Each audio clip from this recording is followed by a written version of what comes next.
우리 함께 기도하십시다. 은혜로우신 하나님, 오늘도 주님 앞에 저희가 섭니다. 사무엘이 주님 말씀하옵소서 주의 종이 듣겠나이다 했던 그 겸손한 마음으로 주님 앞에 서기 원합니다. 주님, 우리에게 세미한 음성으로 말씀하여 주시옵소서. 우리 가운데 상하고 답답하고 인생의 문제가 어떻게 해결될지 몰라서 속상해하고 지쳤고 절망한 자들에게는 엘리야에게 찾아가셨던 주의 음성을 듣게 하시고, 비전을 갖지 못하여서 답답하고 분명하고 확실한 삶을 살기 원하는 자들에게는 모세를 부르셨던 그 주님의 음성이 이 시간 들려질 수 있도록 은총 베풀어 주옵소서. 전하는 자나 듣는 자가 성령의 감동으로 듣고 전할 수 있도록 은총 도하여 주시옵소서. 감사드리며 예수 그리스도의 귀하신 이름으로 기도드리옵나이다. 아멘. 오늘은 믿음의 영광이라는 제목으로 출애굽기 민수기 마지막 강해를 드리겠습니다. 지난 우리 4-5개월 동안 우리는 이스라엘의 출애굽 여정, 역사를 통하여 많은 것들을 느끼고 경험했어요. 하나님의 특별한 은총을 받은 사람들, 수없이 많은 민족들 가운데 내세울 것 없는 노예 집단이었던 이스라엘 백성들을 출애굽시켜서 그들에게 은혜 베푸셨던 그 하나님의 전적인 은총에도 불구하고 실제 그들의 삶은 고난과 아픔이 끝나지 않았어요. 세계 최강이었던 이집트, 애굽을 멸망시키시고 강권적인 역사를 힘입어서 출애굽했는데, 그리고 홍해를 건넜고, 그리고 지리상 40일이면 갈 수 있는 그 짧은 거리, 쉬운 길인데도 불구하고 그들은 40년이라고 하는 오랜 그 시간 동안을 배회하다가 결국 광야에서 다 죽었어요. 택함받은 그들이었는데 왜 그토록 그들이 어려움을 겪었을까? 하나님의 간절한 소원과는 다르게 왜 그들은 아픔을 느끼고 살아왔을까? 또한 이스라엘 백성들이 우리 이스라엘의 역사 열왕기상하나 또 유태인으로서 독일 나치에게 희생당했던, 그리고 2000년 동안 배회했던 이스라엘의 역사를 바라보면은 그들은 은혜받은 사람이요 택함받은 사람인데 참 고통스러운 인생을 삽니다. 아픔의 역사를 가지고 있어요. 우리는 이 이스라엘 역사를 통해서 교훈을 얻어야 합니다. 그렇지 않으면 우리도 똑같은 역사를 되풀이할 수밖에 없어요. 여러분은 출애굽기 20번의 강해를 통해서 무엇을 배우셨습니까? 저는 오늘 그 출애굽기 마지막 강해를 통해서 얻게 되는 3가지 교훈을 전체적으로 살펴보려고 합니다. 그들에게 원하셨던 것, 영적인 이스라엘인 우리에게도 동일하게 원하시는 것 3가지를 여러분과 함께 나누면서 우리가 이렇게만 살면 우리 인생은 참으로 복되고 형통한 인생이 될 것입니다. 그 첫 번째가 뭐냐면 하나님만 섬겨라입니다. 하나님만 섬겨라. 하나님이 이스라엘 백성들을 택하셔서 그들을 부르셨어요. 노예였던 그들에게는 엄청난 비전을 주셨어요. 세계 열방 가운데 뛰어나게 할 것이고 제사장 나라가 되겠다고 했던 엄청난 특권을 주셨습니다. 그리고 이것을 위해서 모세를 택하셨고, 이 모세를 통해서 하나님의 역사를 이루기 원하셨어요. 그들에게 시내산에서 십계명을 주었고, 그리고 하나님 백성으로 사는 것이 얼마나 영광스러운지, 얼마나 창대한 건지 보여주기 원하셨어요. 우리는 하나님의 나라 하면은 마치 막연하고 멀리 있는 것 같아요. 하나님의 나라, 저 옆에 있잖아요. 오직 하나님 나라와 영광을 위하여. 저게 무슨 말이냐? 전도하라는 얘기인가 보다, 뭐 예배 잘 드리라는 얘기인가 보다, 이런 좀 나하고 좀 거리가 먼 어찌 보면 의무 같은 느낌이 들 거예요. 그런데 하나님의 나라는 여기 있다 저기 있다 할 것이 아니요 너희 안에 있다고 우리 주님 말씀하셨어요. 하나님의 나라는 뭐냐면 한 사람이 하나님을 온전히 잘 섬기고 하나님의 다스림을 받고 살아가는 나라가 하나님의 나라입니다. 아담의 타락 이후 인간은 자기 중심으로 살아갑니다. 자기 중심으로 살아. 결국 내가 제일 중요해요. 부인보다 남편보다 내가 더 중요합니다. 결국 내 가족이 중요하고 우리 교회가 중요하고 우리 지역이 중요하고 우리 민족이 중요하고 항상 중심에는 나라고 하는 자아가 있어요. 죄의 종로로 타면서도 죄의 종인 줄도 모르고 살아가고, 타락한 인간은 행복을 추구한다고 추구하지만 결국은 욕심을 행복으로 착각합니다. 그래서 내 소망, 내 욕심을 이루면 그것이 행복을 얻은 것으로 착각하고 있는 거예요. 그래서 오늘도 끊임없이 다름질하고 몸부림치고 살아갑니다. 끊임없이 불행하고 갈등하고 아프고 고통스럽게 살아가면서도 왜 이 문제가 이런지 해결을 얻을 수 없어요. 철학자들이 생겼고 종교들이 생겨났지만 해결이 안 됩니다. 왜냐하면 출발이 다르기 때문에 그래요. 인간이 정말 행복하려면 어떻게 되냐면 우리를 만드신 하나님, 우리를 창조하신 하나님과 더불어 시작을 해야 우리 인생은 풀리는 겁니다. 우리는 우연히 존재하지도 않았고 원숭이나 아메바가 진화된 존재도 아니에요. 집마다 지은이가 있으니 만물을 지으신 이는 하나님이시다. 여러분과 저를 창조하신 분은 하나님이십니다. 그러므로 우리 인생의 문제가 풀리려면 하나님과 더불어 인생을 시작해야 돼요. 우리의 주인이신 하나님, 우리의 창조주이신 하나님, 그 하나님과 더불어 시작할 때 우리 인생은 풀리는 것입니다. 근데 창세로부터 지금까지 사람은 하나님을 찾지 않습니다. 로마서 3장에 나와 있는 대로 스스로 하나님을 찾는 자가 있나 봤더니 한 사람도 없다. 다 치우쳐 무익한 길을 걸어가고 나름대로 하나님이라고 생각하면서 우상을 섬기고 인격이 아닌, 하나님과 인격적인 교제가 아닌 나름대로 신앙들을 가지고 있지만 그게 참 하나님이 아니에요. 로마서 1장에 보면 하나님의 진노가 불의로 진리를 가로막는 사람들의 경건치 않음에 대해서 나타난다고 말씀하셨어요. 하나님을 알만한 것을 사람 속에 주셨는데, 그래서 물에 빠지거나 또 어떤 어려움이 있으면 나도 모르게 아이고 하나님, 아이고 하나님 그러잖아요. 무의식 속에서 하다못해 스님들도 넘어질 때 아이고 하나님 그런데요. 무의식 속에서 하나님을 알도록 창조하셨는데 그 하나님을 영화롭게도 아니하고 감사치도 아니하고 썩어지지 아니하는 하나님의 영광을 썩어질 금수와 버러지 형상으로 바꿨다. 거짓의 아비인 마귀는 인간을 속여서 참된 행복의 길을 모르고 방황하도록 인간을 만듭니다. 모두가 행복하기 원합니다. 여러분 행복하기 원하시죠? 불행하기 원하세요? 행복하기 원하시는 분 아멘 하시기 바랍니다. 다 행복하기, 저도 행복하기 원해요. 그런데 행복의 길을 모릅니다. 세상 사람들은. 요한복음 10절에 보면 뭐라고 나와 있냐면 도적이 오는 것은 죽이고 멸망시키는 것뿐이요 내가 온 것은 양으로 우리로 하여금 생명을 얻게 하고 더 풍성히 얻게 하려는 것이라. 우리 주님이 이 땅에 오신 것은 우리로 생명을 얻게 하고 이 땅에 사는 동안에 풍성하게 살도록 그것을 위해서 오셨어요. 죄인된 인간, 하나님의 원수였던 인간, 하나님이 우리를 창조하셨는데 창조된 목적도 모르고 나름대로 살아가는 우리 인간을 사랑하신 사랑 때문에 예수님이 이 땅에 오셨어요. 그런데 빛이신 예수님이 왔는데 사람들은 어둠을 사랑하기 때문에 빛을 거절합니다. 그러나 영접하는 자, 곧 그 이름을 믿는 자들에게는 하나님의 자녀가 되는 권세를 주셨어요. 그 이름이 어떤 이름입니까? 예수라는 이름이에요. 그 예수 이름은 자기 백성을 저희 죄에서 구원할 자라는 뜻입니다. 예수라는 뜻이. 하나님의 택한 자녀들을 주께로 인도하시기 위한 것, 그게 바로 예수라는 이름이고 그 예수 이름을 믿는 자는 하나님의 자녀가 되는 거예요. 구원받은 백성이 되어서 이제 하나님과 막혔던 관계가 뚫리는 것입니다. 구원받은 백성은 타락하기 이전에 아담처럼 하나님과 영적인 교제가 시작됩니다. 그리고 그 하나님과 친밀한 교제를 통해서 하나님의 다스림을 받아야 돼요.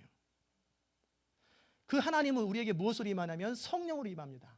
우리 안에 구약시대 때는 하나님이 창조주 그 성부 하나님이시고 신약시대 때는 예수님이라면 그 사복음 시대에는 오순절 이후에는 성령님이 우리 안에서 거하십니다.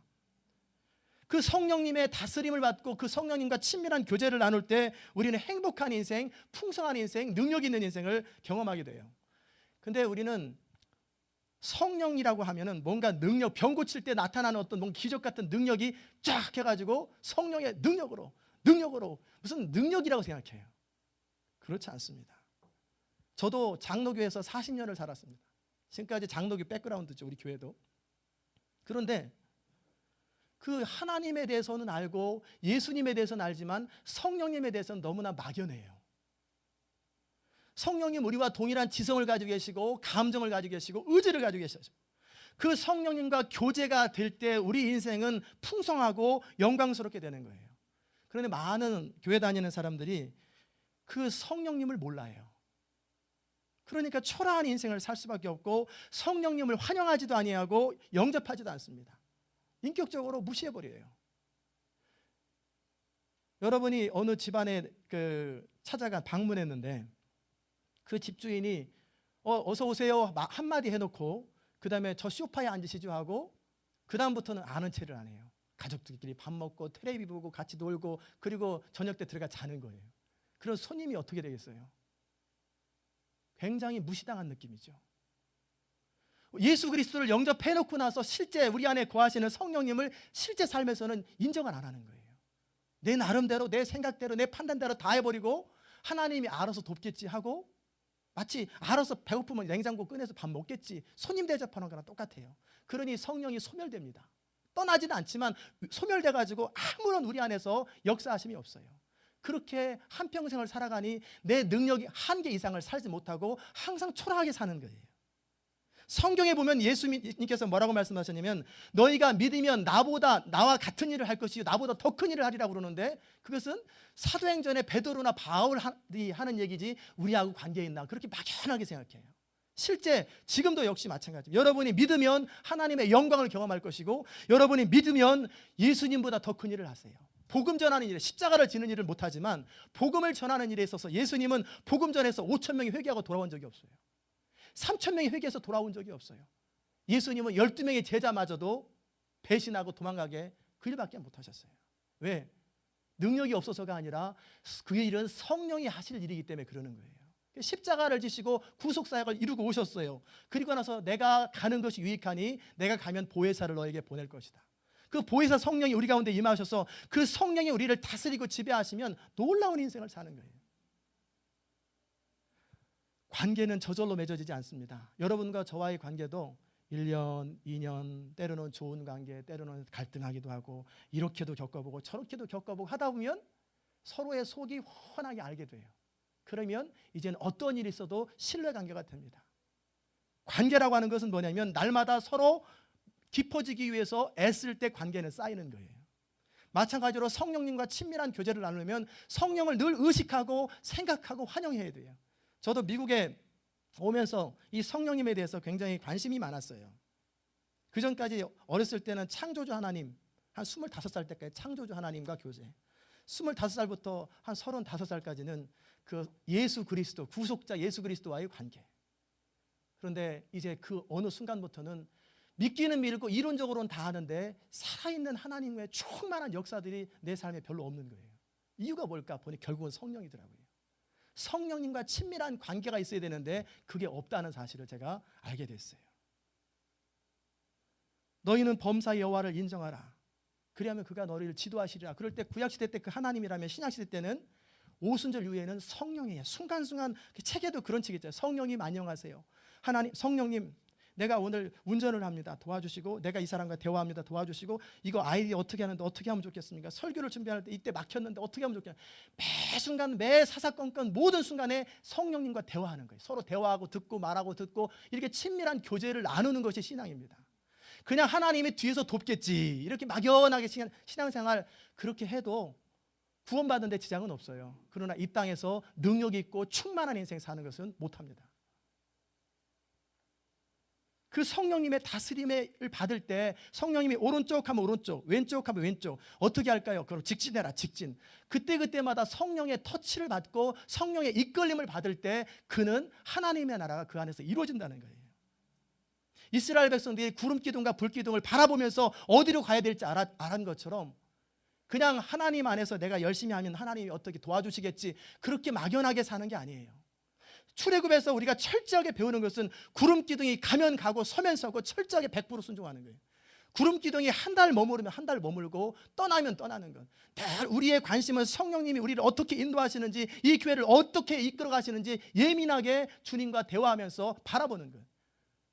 오순절 예루살렘 교회와 안디옥 교회는 바로 그런 교회였어요. 그래서 모든 성도들이 동일한 응답을 받아요. 어떤 기도 제목이 있으면 기도하라 그러면 100명, 200명, 300명이 똑같은 응답을 받습니다. 그게 바로 성령이 살아있는 교회예요.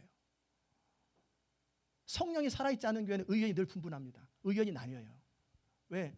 내 나름대로 자기 소견에 옳은 대로 살거든요. 그래서 우리가 하나님의 나라를 이룬다는 것은 다른 것이 아니에요.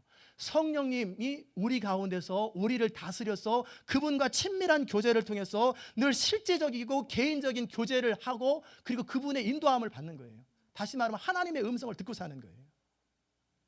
그럴 때 특징은 뭐냐면 가슴속에서부터 기쁨이 흘러넘치고 어디로 가야 될지 무엇을 해야 될지 미래 모든 일은 다 알지 못하지만 그때그때 너희가 알리라. 너희가 무슨 말을 해야 될지 어떻게 해야 될지 정확하게 그때그때 알 수 있게 돼요. 우리가 왜 인생을 살면서 방황하고 어려움 겪습니까? 몰라서 그러는 거예요. 그러면서도 여전히 성령님을 인정 안 합니다. 이렇게 한 가정이 하나님, 성령님을 온전히 인정하면 남편은 성령님의 다스림 받기 때문에, 부인도 성령님의 다스림 받기 때문에 조화를 이루어요. 자녀도 성령의 다스림 받으면 이 가정이 천국으로 바뀝니다. 왜? 예수 믿는 오래된 가정인데도 여전히 갈등과 아픔이 많습니까? 우리 집사님 간증한 것처럼 남편도 아내도 성령의 다스림 받지 않아요. 다 따로따로 놀아요. 그러니 각자 자기 어렸을 때부터 배웠던 가치관대로 사는 거예요. 그러니 하나님의 통치가 없기 때문에 그곳엔 천국이 없는 거예요. 교회도 마찬가지입니다. 교회도 모두가 성령 앞에 굴복하며 이 교회 주인은 성령님이시고 하나님이세요. 그 누구도 주인이 아니에요. 그 성령님이 다스리면 그 교회는 하나님의 이끄심을 따라 파도타기처럼 그렇게 살아갑니다. 한 민족이 성령의 다스림 받으면, 하나님의 통치를 받으면, 구약에서 이스라엘 백성들에게 원하셨던 것이 내가 너희의 왕이 되겠다는 거예요. 내가 너희를 다스리겠다. 그런데 이스라엘 백성들은 거절하지요. 그래서 금송아지 섬기고, 그리고 사울왕을 만들고 세우고 하나님 다스림을 거절하기 때문에 그들은 그렇게 어려움 겪었던 거예요. 하나님의 주권이 인정되고 하나님이 다스리면 아담의 범죄로 말미암아 죄와 사망의 법에서 고통하던 사람이 은혜와 생명의 법으로 다스림 받아요. 죄와 사망의 법이 다스리면 노력하고 수고하고 애써도 열매들이 나타나지 않고 가시덤불과 엉겅퀴만 나타나요. 그러니까 한평생 고생하고 몸부림쳐도 별로 얻는 게 없어요. 어느 날 보면은 다 헛되도다. 그렇게밖에 못 사는 거예요. 그러나 성령이 다스리면 은혜가 다스리고요, 그리고 하나님의 형통함이 우리 가운데 임합니다. 이집트 백성들이 노예 생활하면서 고통스러워하였을 적에 하나님께서 그들을 출애굽시키셨던 것처럼 마찬가지로 우리가 인생의 주인인 줄 알고 죄와 사망의 법에 사로잡혀서 살아가고 있는, 방황하고 있는 우리를 예수 그리스도 안에서 우리를 건져주셨어요. 홍해를 건너게 하셨던 것처럼 우리를 죄에서 건져주셨어요. 누구든지 예수 그리스도를 믿기만 하면 죄에서 해방되고 하나님의 은총과 축복을 받게 되는 것입니다. 이스라엘 백성들이 출애굽할 때 한 게 하나도 없어요. 홍해를 건널 때 한 게 하나도 없어요. 그냥 저절로 된 거예요. 그런데 문제는 홍해를 건너고 나서 어떻게 할 거냐예요. 우리가 예수 믿는데, 하나님의 자녀가 되는데 우리가 할 수 있는 건 하나도 없어요. 그냥 받아들이면 돼요. 선물을 받아들이기만 하면 돼요. 그러나 이제 예수 믿고 나서 충만한 인생을 살 것이냐, 아니면 그저 그렇게 초라한 인생을 살 것이냐는 매 순간 선택하는 것입니다. 매 순간 선택하는 거예요. 요단강을 건널 때 홍해는 저절로 건넜지만 발을 내딛는 만큼 물이 갈라집니다. 우리가 믿음으로 살기로 결정하고 성령의 인도함을 받기로 결정하는 만큼 하나님이 도와주세요. 이스라엘 백성들을 홍해를 건너게 하시고 나서 시내산에서 하나님이 계약을 하는 거예요. 너희는 내 백성이 되고 나는 너희 하나님이 되자. 그런데 아멘, 예 알겠습니다, 그렇게 하겠습니다 라고 하고 실제 삶에서는 전혀 안 그런 거예요. 그러니 여전히 조금만 위기에 빠지면 원망하고 금송아지 섬기고 그렇게 사는 거예요. 오늘 이 아침에 나온 여러분에게 하나님은 진정 행복하고 형통하고 풍성한 인생을 되기를 간절히 바라십니다. 하나님, 우리가 망하기를 원치 않으세요. 내 생각은 내가 안 하니 너희를 향한 내 생각은 재난이 아니요 복이요. 장차 행복하게 하려고 우리를 부르신 거예요. 그러면 우리가 하나님만을 섬기고 하나님을 예배하고 하나님을 온전히 소망하면 형통한 인생을 살게 되는데, 그 비결이 뭡니까? 예배예요. 예배. 하나님을 섬기고 하나님을 정말 갈망하는 표시가 예배입니다. 여러분이 예배를 정말 사모하세요? 예배드리기를 그렇게 기다리고 수요 예배든 새벽이든 집에 가정 예배든 주일 예배든 의무감으로 나오는 게 아니라 정말 가슴 속에서부터 예배를 사모하는 사람은 하나님을 사모하는 사람이에요. 예배를 사모하지 않는 사람은 여전히 죄의 종로로 탑니다. 여전히 주님이 주시는 풍성한 삶을 누리지 못하고 살아가고, 여전히 자기 생각과 자기 방법으로 살아가기에 갈등하고 근심하고 걱정하고 살아갑니다. 예배한다는 것은 우리 마음을 정하는 거예요. 하나님께 정하는 것이, 그분이 나의 힘이고 나의 주인이시고 그분이 절대 주권을 가지고 있기에 내가 그분 앞에 내 인생을 맡긴다고 하는 선언이 예배입니다. 또 또 하나님께 소망을 두는 사람은 말씀을 즐거워합니다. 복 있는 사람은 하나님의 말씀을 즐거워하고 그 말씀을 주야로 묵상한다고 했어요. 여러분, 하나님 말씀 읽기가 즐거우세요? 성경 읽는 것이 그렇게 즐겁고 묵상하는 것이 그렇게 즐거운 사람은 정말 복 있는 사람이에요. 우리가 아무리 애쓰고 몸부림쳐도요, 하나님이 돕지 않으면 안 됩니다. 훅 불어버리면 안 돼버려요. 우리가 아무리 아침부터 저녁 늦게까지 고생해도 되는 거 아니에요. 하나님이 되게 하시면 되는 거고, 하나님이 막 안 도와주시면 내 능력만큼밖에 못 사는 거예요. 내가 수고하고 땀 흘린 만큼밖에 못 살아요. 그런데 우리가 하나님의 은혜를 구하고 하나님의 능력을 구하면 우리가 삽질하던 것이 아니라 포크레인으로 파가지고 하나님이 돕는 것처럼 우리 인생에 하나님의 도우심이 뭔지를 경험하게 돼요. 그러니까 이삭이라는 사람이 농사지니까 100배나 결실이 일어나고, 요셉의 손을 대는 것마다 다 형통해 버리잖아요. 그게 하나님을 경외하는 사람이 받는 축복이에요. 아침부터 저녁까지 수고한다고 되는 것이 아니라 정말 하나님의 축복을 받아야 됩니다. 여러분의 가정과 여러분의 비즈니스와 여러분의 인생 가운데 막혀있는 하나님의 축복의 담을, 막혀있는 것을 제거해야 돼요. 저주의 그 사슬들을 제거하고 하나님과 우리 사이에 막혀있는 것들을 다 제거하고 투명한 관계가 되는 거예요. 축복의 비결, 하나님을 잘 아는 비결을 하나님은 성경에서 우리에게 기록해 줬는데 안 읽어요. 그러면서 어떻게 생각하냐면 잘 되기 바래요. 하나님은 근데 어떤 분이냐면 무당 아니라고 그랬잖아요. 내가 그냥 원한 대로 다 들어주지 않는다고 그랬죠. 하나님은 우리가 원해도 성경대로 이루시는 분이세요. 성경을 읽지 아니하고 구하는 것은 우매한 자의 기도예요. 그런 기도 아무리 해도 헛고생입니다. 하나님 말씀에 근거해서 기도해야 돼요. 그런데 하나님 말씀을 사랑하지 않고 읽지 않으면 어떻게 됩니까? 눈을 감고 운전하면서 사고 안 나기 바라는 거예요. 잠깐은 갑니다. 아는 길은 한 10m, 20m는 갈 수 있어요. 그러다가 또 서요. 눈 한번 떠야 되고, 또 다시 했다가 눈 한번 떠야 되고, 얼마나 답답합니까? 우리가 정말 형통한 인생 살려면 말씀을 주야로 묵상하고 성경 읽는 것을 즐거워해야 돼요. 근데 안 즐거운 사람들은 즐겁게 해달라고, 하나님 내가 말씀을 사랑하게 해달라고 기도하십시오. 조금씩 시도해 보십시오. 여러분이 형통하고 복 있는 인생을 산다면 정말 시편의 말씀대로, 여호수아에게 1장 9절에 말씀한 대로 내가 모세에게 명한 율법을 네가 지켜 행하라, 그리하면 형통하리라. 복 있는 사람은 악인의 꾀를 쫓지 아니하고 죄인의 길을 서지 아니하고 오직 여호와의 율법을 즐거워하여 그 율법을 주야로 묵상하는 자로다. 이게 복 있는 사람이에요. 그럼 복 없는 사람은 어떤 사람이에요? 우리가 살 때 아이고 나는 복도 없다, 여호와의 율법을 즐거워하지 아니하고 죄인의 길을 서고 내 마음대로 사는 사람은 복이 없는 사람이에요. 여전히 아픔이 있고 갈등이 있고 해결되지 않은 인생에 문제가 있고 늘 눈물이 있는 분들 정직하게 돌아보십시오. 예배를 사모하는지 성경을 사랑하는지. 말씀을 사랑하지 않고 즐거워하지 않는 사람들은 소망이 없습니다.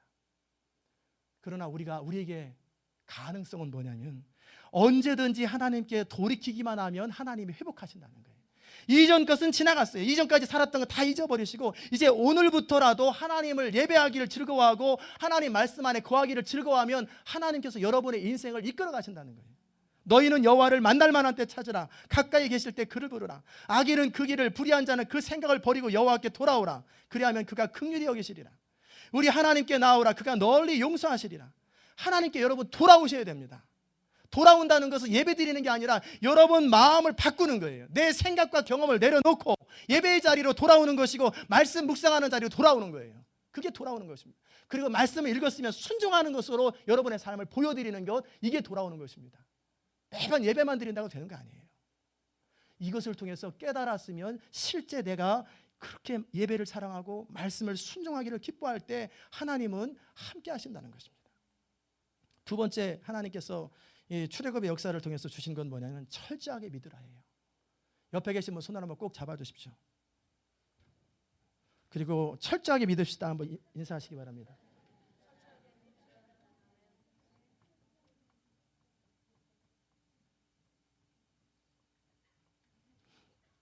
철저하게 믿는다는 말은 뭐냐면 하나님도 믿고 이것도 믿고 현실에 따라서 이리 흔들리고 저리 흔들리고 이렇게 하지 말라는 거예요. 이스라엘 백성들을 우리가 제일 많이 느끼는 게 뭡니까?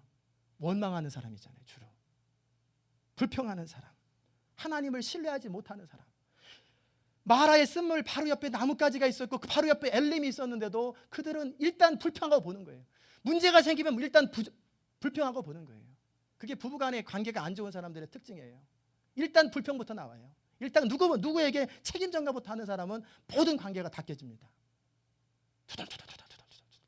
투덜투덜하는 사람들, 이런 사람들, 일하면서도 투덜투덜하는 사람들은 되는 일이 없어요. 그러지 마세요. 그 언어 습관을 고쳐야 돼요. 그들은 그들을 구원하신 하나님, 강한 손으로 애굽을 징계하시고 암탉이 병아리를 품듯이 알을 품듯이 구원하신 하나님을 신뢰하지 못하고 늘 환경과 현실 앞에서 원망하고 불평하다가 쉽고 형통한 길을 갈 수 있는데 어떻게 됐어요? 고통스럽게 살았던 거예요. 내버려 두세요. 출애굽하신 하나님, 홍해를 가르신 하나님께서 그들의 하나님이 되시고 그들의 보호자가 된다는 사실을 믿기만 했다면 그들은 형통한 인생을 살았을 거예요. 조금 아픔을 겪더라도 참고 기다리면서 하나님이 우리를 출애굽시켰는데 우리를 망하게 하시겠냐? 신뢰하자. 그랬으면 얼마나 좋겠어요. 어려움이 있을 때 이스라엘 백성이 엎드려 기도했다는 말은 한 번도 없어요. 항상 모세를 원망하고 항상 하나님께 불평했어요. 응답받는 인생, 형통한 인생은 어려운 일이 생기면 일단 엎드려서 하나님 불쌍히 여기소서, 하나님 나를 다스려 주소서, 기도할 줄 아는 사람이 믿음의 사람이에요. 이스라엘 40년의 역사를 돌아볼 때 굶어 죽은 사람 한 사람도 없어요. 목말라 죽은 사람 한 사람도 없어요. 그들이 그토록 원망하고 불평했던 게 먹는 거 입는 거잖아요. 그것 때문에 죽은 사람 한 사람도 없어요. 40년 동안 신발 달아지지도 아니하고 옷이 헤어지지도 아니하고 얼어 죽은 사람 없고 질식해 죽은 사람 하나도 없어요. 그럼 왜 죽었느냐? 불순종과 고집스러움으로 스스로 멸망한 거예요. 지금도 마찬가지입니다. 하나님은 여러분과 저를 사랑하셔서 하나밖에 없는 독생자 예수 그리스도를 이 땅에 보내실 만큼 사랑하셨어요. 여러분이 사랑하는 아들과 딸을 누구를 위해서 죽게 한 적이 있으세요? 없단 말이에요. 그런데 하나님은 하나밖에 없는 독생자를 우리를 위해서 희생시킬 만큼 우리를 사랑하셨습니다. 그 하나님께서 왜 우리를 망하게 내버려 두시겠어요? 왜 우리를 지키지 않으시겠어요? 왜 우리를 보호하지 않으시겠어요? 우리의 필요한 것을 아시고 우리 형편을 아시고 우리의 처지를 정확하게 아신 하나님께서 왜 우리를 버리시겠어요? 단지 우리 문제는 그 하나님을 신뢰하지 못하고 불신앙이라는 죄악의 대가로 아픔을 겪는 거예요. 우리가 문제 속에서 어려움 겪고 계시는 분이 많은데 우리의 모든 문제는 우리의 시선이 하나님께 고정되지 않을 때입니다. 돌아보세요. 근심하시는 분, 염려하시는 분, 지금 하나님과 친밀한 교제가 있는지 없어요. 문제 속에 사로잡혀서 문제에 고민하다가 문제 속에 낙담하다가 어느 순간에 답답하고 속에서 쓴 탄식이 나오는 거예요. 그래서 우리 주님 말씀하시기를 너희는 마음에 근심하지 말라. 따라서 한번 해봅시다. 너희는 마음에 근심하지 말라. 하나님을 믿으니 또 나를 믿으라. 하나님이 말씀하신 거예요. 이건 제 얘기도 아니고 하나님이 말씀하시길, 예수님이 말씀하신 너희는 마음에 근심하지 말라. 왜? 하나님 신뢰하고 나를 신뢰하면 된다는 거예요. 근데 너무나 많은 사람들이 이스라엘 백성들처럼 계산돼야 돼요. 이해돼야 됩니다. 눈에 보여야 되고 손에 잡혀야 되고 그렇지 않으면 마음이 흔들려서 어쩔 줄 몰라요. 그런 사람들의 삶에는 살아계신 하나님, 전능하신 하나님에 대한 고백이 없어요. 제가 참 듣기 싫은 말 중에 하나가 뭐냐면 이런 말이에요. 물론 하나님께서 하시겠지만 그래도 이런 말을 하면서 하나님의 전능하심과 하나님의 능력을 제한해버립니다. 하나님께서 하시겠지만 그러면 그대로 믿으면 돼요. 하나님이 하십니다. 빌립처럼 이 많은 백성이 먹으려면 200데나리온이 필요합니다. 계산은 잘하면서 하나님을 신뢰하지 못해요. 이스라엘 백성들 300만 명이 날마다 만나를 먹였어요. 홈리스 300만 명이 여러분 먹일 수 있겠어요? 우리가 무슨 수로 300만 명이 홈리스를 먹이겠어요? 집도 없는 사람, 길도 없는 사람, 그런 사람들. 그들에게 메추라기를 먹여주셨고 물을 먹여주셨고 오합지졸이요 무기도 하나도 없는 사람들이 싸움에 싸우기만 하면 다 이겨요. 죄를 범했을 때 빼고는 다 이겨버립니다. 그게 바로 하나님의 하나님 되심인데 그 하나님 붙들면 얼마나 좋겠어요. 만약에 그 이스라엘 백성들이 하나님을 의지하고 신뢰하고 정말 믿고 살았으면 참 쉽고 형통한 인생을 살았을 거예요. 그런데 그들의 고집스럽고 회개치 않은 마음을 따라서 노예근성이거든요. 노예근성의 특징은 뭐냐면 인생이 안 풀리면 늘 누구 탓하는 게 노예근성이에요. 죄의 종로로 타던 사람들. 죄의 종로로서 뭐 아담이 하와 탓하고 하와는 뱀 탓하듯이 그 죄의 후손들은 늘 누군가를 탓해요. 부인 탓하고 남편 탓하고 시아버지 탓하고 시어머니 탓하고 며느리 탓. 끊임없이 누구를 탓하는 사람은 죄의 종로로 타는 사람이에요. 끊임없이 누구를 탓합니다. 지금도 마찬가지예요. 정말 행복하고 형통한 인생을 살기 원하는 사람은 탓하는 것 그만하셔야 돼요. 그런데 속상한 거 어떻게 합니까? 하나님께 아뢰라는 거예요. 그 시간에. IQ 200도 안 되는 사람, IQ 200 넘습니까? 안 되는데, 저도 안 되는데 늘 하나님 앞에 계산하고 따집니다. 하나님은 200 넘어요. 하나님은 무한대 IQ를 가지고 계십니다. 근데 하나님하고 해보겠다는 거예요. 내 IQ가 더 높다는 거예요. 그러지 마시고요, 순종하고 신뢰하십시오. 하나님은 순종하는 사람을 통해서 못하실 일이 없어요. 믿음으로 사는 사람, 순종하러 사는 사람들은 하나님의 기적을 날마다 경험하고 내 능력의 한계를 초월하는 거예요. 베드로가 무리를 건널 때 얼마나 두려웠겠어요. 다른 제자들은 배 안에 있는데 나갈 때 발 디디면서 빠져 죽으면 어떡하냐. 그런데 베드로 어떻게 했어요? 예수님이 오라 그러니까 가는 거예요. 그래서 예수님 다음으로 무리를 걷는 유일한 사람이 되는 거예요. 우리의 인생의 기적은 믿고 신뢰하고 순종할 때입니다. 여러분이 이민 생활이 참 쉽지 않다, 어렵다 이렇게 주로 얘기하고 스스로 자기 자신을 세뇌시킵니다. 물론 쉽지 않습니다. 그러나 쉽지 않다고 말하기 때문에 더 쉽지 않은 거예요. 하나님은 한국에도 계시고 미국에도 계십니다. 하나님은 다니엘은 바벨론에 종살이 갔어요. 포로로 잡혀갔어요. 요셉도 종살이, 감옥살이 했던 사람이에요. 문화도 안 통하고 언어도 안 되는 그런 곳에 갔어요. 그런데 그는 에집트 전체를 다스리고 바벨론 전체를 다스리는 사람이 된 거예요. 왜? 그들이 믿었던 하나님은 전능한 하나님이기 때문에 그래요. 결국 환경하고 상관없이 우리 마음속에 하나님을 얼마만큼 인정하느냐 인정하지 않느냐의 차이가 그의 인생을 바꾼다는 것입니다. 여호와의 눈은 온 땅을 두루 감찰하사 전심으로 자기를 향하는 자를 위하여 능력을 베푸시나니. 하나님은 지금도 살펴보고 계세요. 전심으로 하나님을 향하는 사람, 그런 사람에게 능력을 베푸시는 거예요. 과연 여러분 하나님을 전심으로 향하고 계세요? 하나님을 믿되 철저하게 믿고 계세요? 그렇다면 여러분의 인생은 풍성하고 형통하고 가슴속에서부터 감격과 웃음이 터져나오게 될 것입니다. 실제 그래요. 왜냐하면 믿고 살아가는 사람은 하나님이 그의 인생을 책임지기 때문에 그래요. 우리는 정직해야 됩니다. 늘 하나님 앞에 둘러대지 마세요. 어쩔 수 없다고 합리화하지 마시고 정직하게 내 선에서 서세요. 내 믿음이 이거밖에 안 되니 내게 믿음을 주시옵소서. 주님, 내 능력이 이거밖에 안 되니 주님 나를 불쌍히 여겨달라고 정직하게 있는 자리에서 하나님 앞에 서는 거예요. 그리고 이제부터는 믿고 살기 원합니다. 신뢰하기 원합니다 하고 이제 그렇게 살면 우리 인생은 놀라운 인생이 되는 거예요. 염려와 믿음은 같이 못 갑니다. 염려하는 순간 우리는 믿음이 없는 거고 믿는 순간 염려는 사라집니다. 우리가 하나님을 신뢰하고 살아가면 마음에 기쁨이 있고 형통해요. 하나님은 누구를 기뻐하십니까? 믿음이 없이는 하나님을 기쁘시게 할 수 없다고 그랬어요. 믿음 있는 사람을 기뻐하세요. 믿음은 보이는 현실보다 보이지 않는 하나님의 말씀, 약속을 더 신뢰하는 것입니다.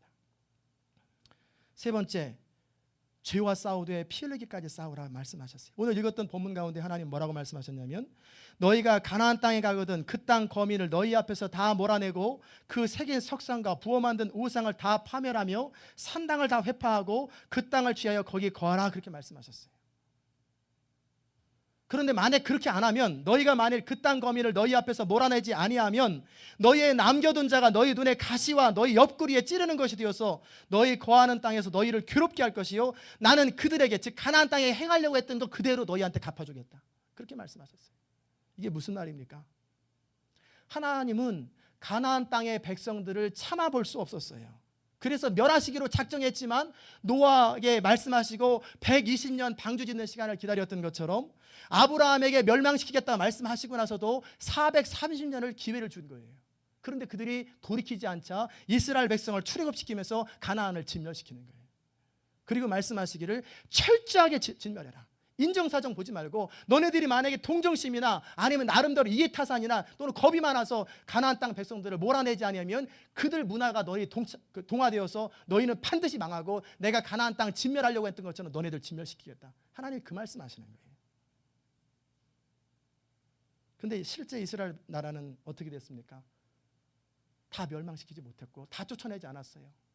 어느 정도 살만하니까 이 정도면 됐지 하고 적당히 어울려서 살다가 결국은 그들에게 계속 괴롭힘을 당하고 결국은 멸망해버렸어요. 마찬가지로 우리가 구원받은 하나님의 백성으로 우리가 해야 될 건 뭐냐면 우리 속에 있는 죄의 정욕들이 있어요.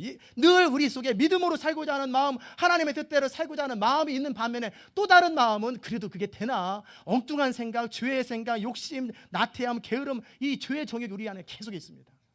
이 죄의 정욕을 싸우되 완전히 밟아서 짓밟아서 없애라는 거예요. 성령을 모시고 살면, 믿음으로 살면 우리 죄악의 요소, 죄의 소욕이 없어지느냐? 없어지지 않아요. 여전히 있긴 있어요. 여전히 시기가 있고, 여전히 분쟁이 있고, 여전히 다툼이 있고, 못난 자아가 있어요. 이 옛 모습을 가지고 살 수밖에 없는 것이 우리 인생입니다.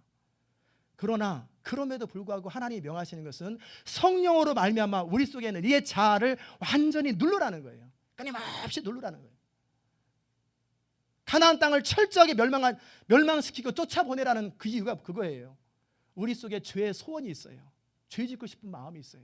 타락하고 싶은 마음이 있고 하나님 뜻대로 살기보다는 내 뜻대로 하고 싶은 마음이 있단 말이에요.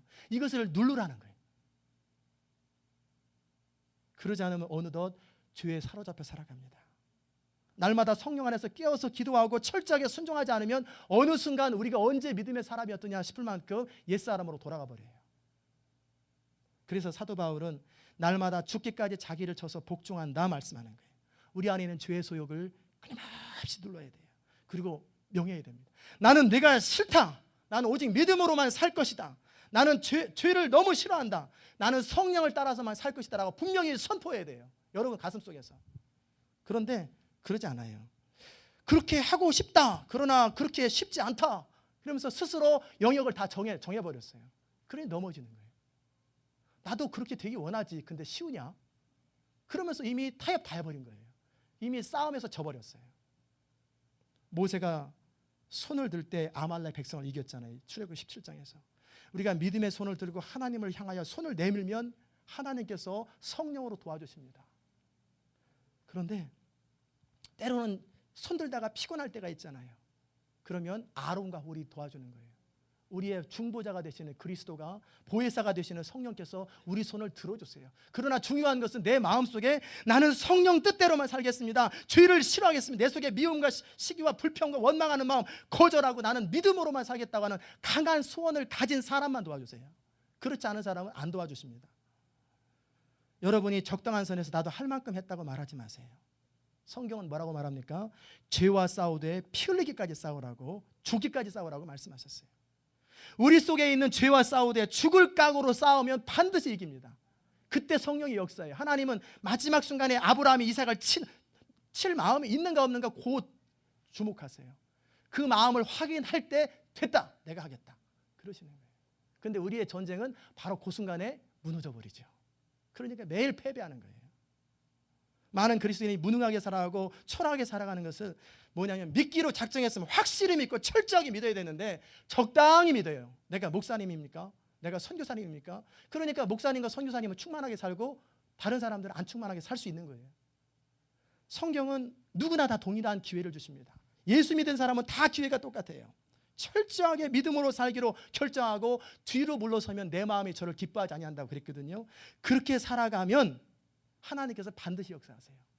여러분이 어떤 습관이라도 끊고 싶으면 정말 그렇게 소원을 아뢰고 강력하게 구하세요. 그러면 하나님이 역사하세요. 뒤로 물러서면요 조금 편합니다. 내가 너무 열심히 했어. 좀 이렇게 좀 쉬어가면서 편안하게 살아야 되는데 잠깐 기분 좋아요. 그런데 어느 순간 시간이 지나면 초라해집니다. 이거 아닌데? 이거 비참해집니다. 자꾸 초라해져요. 어느 순간 나태해지고 무감각해져서 나중에는 뭐가 뭔지 몰라요. 그런 사람의 특징은 가슴에 기쁨이 없어요. 걱정과 근심이 있고 늘 죄를 이기지 못해서 가정에서도 싸우고 늘 갈등하고 속상해서 한숨 쉬며 살아가는 사람이에요. 이제는 믿음이 아닌 것은 철저하게 금하시고 먹든지 마시든지 무엇을 하든지 하나님의 영광을 위해서만 난 살겠다라고 작정하고 확실하게 살겠다라고 결정할 때 그때 마귀를 이길 수 있고 죄를 이길 수 있고 성령이 도우시는 거예요. 죄와 싸우되 피 흘리기까지 싸웁시다. 따라서 해봅시다. 죄와 싸우되 피 흘리기까지 싸우자. 이렇게 마음으로 작정하고 선포하고 발을 내딛기 시작하면 요단강은 저절로 갈라져요. 사실은 이 죄는 우리 힘으로 안 되거든요.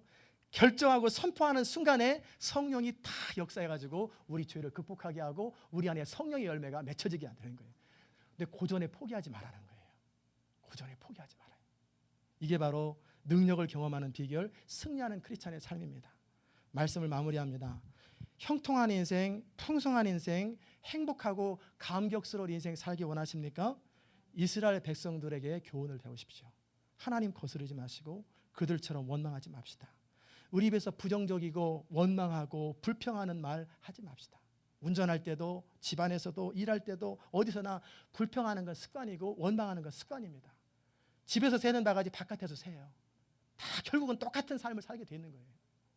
이제는 하나님을 신뢰함으로 하나님의 뜻 안에서 선을 이룰 것을 믿고 그저 감사하는 말, 기뻐하는 말, 사랑의 말만 하기로 결정하십시오.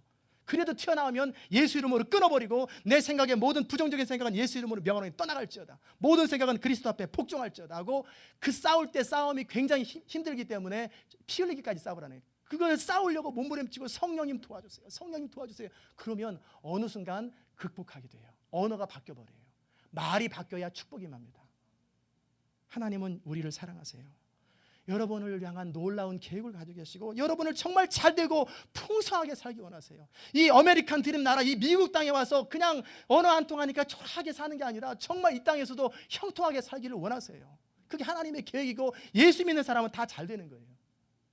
세상 기준으로 다 잘 되고 안 되고 그런 것은 아니고 내 가슴 속에서 기쁨과 평강이 흘러 넘치고 하나님께서 내게 마음에 소원을 두시는 것마다 역사하시는 축복을 경험하는 게 예수 믿는 거예요. 하나님의 성령이 우리를 통해서 역사하시도록 이제 내어 맡기십시오. 이제 제한하지 마세요. 하나님을 제한하지 말고 손님으로 오셨는데 저 소파에 앉아놓고 항상 우리 가족들끼리만 지내지 말고 늘 성령을 인정하고 모셔드리고 환영하고 대화하고 질문하세요. 그리고 자꾸 들으세요. 그러면 희미하게 멀리 보이던 하나님이 이제 나의 삶의 구체적이고 생생한 하나님으로 경험되고 그 성령님을 따라 살아가면 우리 인생은 반드시 형통하게 됩니다. 우리가 자식을 위해서 수고하고 애쓰는 것처럼 우리가 자식 잘 되기를 그렇게 바라잖아요. 하나님도 마찬가지로 우리 잘 되기를 그렇게 바랍니다. 형통하기를 바라고 이 땅에서 천국을 맛보기를 바라요. 이 땅에서 천국도 경험 못한 사람이 어떻게 천국 가는지 알겠어요? 이 땅에서 천국을 경험해 봐야지. 내 가정에서 내 삶 속에서 이 교회 안에서 천국을 맛봐야 됩니다. 그런 사람이 전도하는 거예요. 하나님 나라 예수를 전염시키는 사람들, 예수를 확장시키는 사람 되는 거예요. 그렇게 살다가 그토록 보고 싶은 주님 만나서 기쁨으로 허그하면서 영원히 하루도 아니고 천년도 아니고 만년도 아니고 기쁨과 감격 속에서 영원히 사는 게 우리 인생의 미래입니다. 여러분, 오늘 말씀을 들은 여러분 모두가 하나님만 믿으십시오. 오직 믿음으로, 철저하게 믿음으로 사시고 죄와 싸우되 철저하게 싸우고 성령을 따라서만 사십시오. 그러면 하나님의 나라를 경험하고 형통한 인생, 행복한 인생을 경험하게 될 것입니다. 기도하십시다. 하나님 아버지 감사합니다. 이스라엘 역사, 출애굽기와 민수기의 역사를 통해서 우리가 배운 것은 하나님을 온전히 섬기는 것, 신뢰하되 철저하게 신뢰하는 것, 우리 속에 있는 죄악들을 싸우되 피 흘리기까지 싸우고 오직 성령을 따라 사는 것을 배웠습니다. 하나님, 이 땅에 사는 동안에 이 미국 땅 애틀란타 땅에서 하나님의 나라를 경험하게 하시고 하나님께서 정말 도우시는 것이 뭔지를 경험하게 하시고 저절로 되는 인생이 뭔지를 경험하게 하시고 하나님이 함께하는 것이 뭔지를 경험하여서 우리 입술에서 하나님이 하셨습니다 라고 고백하는 아름다운 생애가 되게 하여 주옵소서. 감사드리며 예수 그리스도의 귀하신 이름으로 기도드리옵나이다. 아멘. 잘 일어나셔서 399장 우리 찬송하십시다.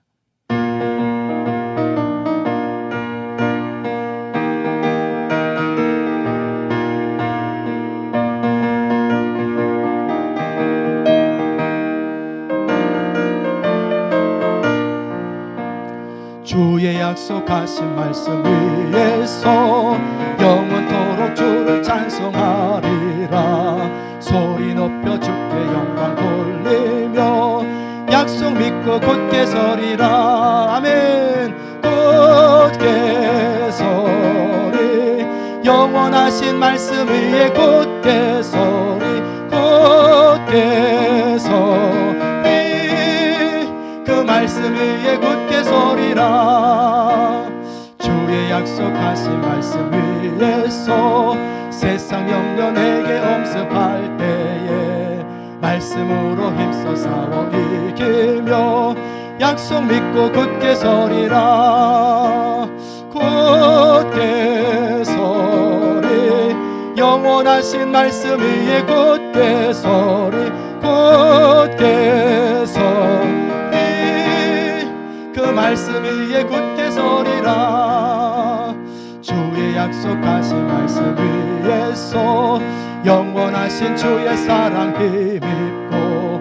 성령으로 힘써 싸워 이기며 약속 믿고 굳게 서리라 굳게 서리 영원하신 말씀 위에 굳게 서리 굳게 서리 그 말씀 위에 굳게 서리라 주의 약속하신 말씀 위에서 성령 인도하는 대로 행하며 주님 품에 항상 안식 얻으며 약속 믿고 굳게 서리라 굳게 서리 영원하신 말씀 위에 굳게 서리 굳게 서리 그 말씀 위에 굳게 서리라 기도하십시다. 은혜로우신 하나님 오늘도 주님 앞에 예배하며 주의 음성을 듣고 결단하고 각오하게 하신 것 감사합니다. 하나님 이제는 마귀의 종로로 타며 옛 모습처럼 초라하게 인생을 살지 않게 하시고 우리에게 주신 그리스도의 능력 우리에게 주신 그 부르심의 소망을 따라서 정말 영광스럽고 감격스러우며 우리 가슴속에서 기쁨이 터져나오는 그런 인생 정말 나의 삶 속에서 날마다 성령이 도우시고 날마다 하나님이 함께 하신다고 간증하는 그런 인생 될 수 있도록 은총 더하여 주시옵소서. 이를 위해서 오직 하나님만 섬기고 철저하게 믿음으로 살고 죄와 싸우되 피 흘리기까지 싸우고 오직 성령만을 의지하며 늘 인정하고 환영하며 살아갈 수 있도록 은총 더하여 주시옵소서. 오늘도 주님 앞에 귀한 예물을 드렸습니다. 이 예물을 주님 받으시고 하나님의 나라와 영광을 위해서 값지게 사용하여 주시옵소서.